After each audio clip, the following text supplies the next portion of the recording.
This nation is suffering a significant breakdown of civility, bipartisanship and ethical behavior. For the Trump administration and the Republican leaders who enable it, truth is no longer a cherished value. To them, lying seems to be part of the strategy, a cynical weapon to be used against their opponents. This week, we are witnessing the full depth of that cynicism, as the White House and its supporters smear a woman who makes credible, significant accusations of sexual assault against Supreme Court nominee Brett Kavanaugh. At the same time, another fact has become clear: Kavanaugh himself has a casual relationship with the truth, and in that, he fits right in with the way President Donald Trump and his party behave. At the White House event announcing Kavanaugh's nomination, the appellate judge offered a remark that seemed odd. Praising Trump, he said, "No president has ever consulted more widely, or talked with more people from more backgrounds, to seek input about a Supreme Court nomination." I personally found this hard to believe. How would Kavanaugh know that? Why would he be so sure and definitive about it?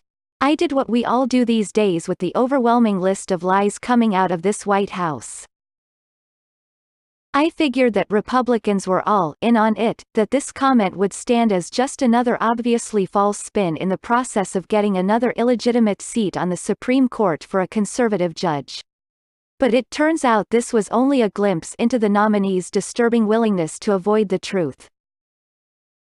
In fact, there's clear evidence showing that Kavanaugh lied under oath during the 2006 confirmation hearing for his spot on the U.S. Court of Appeals for the D.C.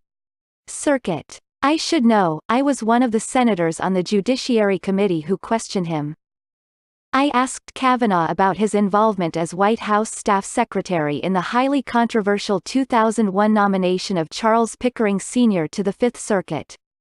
Many of us were concerned about a 1994 hate crimes case in which Pickering decided that a 25-year-old, who had participated with two others in a cross-burning, was deserving of a reduced sentence. During the Senate's consideration of Pickering's nomination, we had also learned that the federal trial judge solicited and collected letters of support from lawyers who had appeared in his courtroom, some of whom had cases still pending before him. But newly released emails show that Kavanaugh appeared to be the primary person handling Pickering's nomination, at least by 2003, and was heavily involved in pushing for his confirmation as early as March 2002. There are emails showing that Kavanaugh coordinated meetings with and about Pickering, that he drafted remarks, letters to people on the Hill and at least one op-ed for then White House counsel Alberto Gonzales about Pickering, that he advised Gonzales on Pickering's strategy, and much more. One Department of Justice official even asked for Kavanaugh's blessings and instructions before calling the nominee. Others may have been involved, but Kavanaugh played a decisive leadership role in managing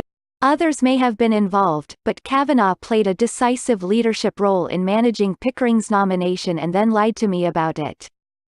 In another example, Kavanaugh had worked to advance multiple controversial judicial nominations from President George W. Bush during a time when a Republican Senate staffer named Manuel Miranda accessed and downloaded thousands of computer files belonging to Democratic senators.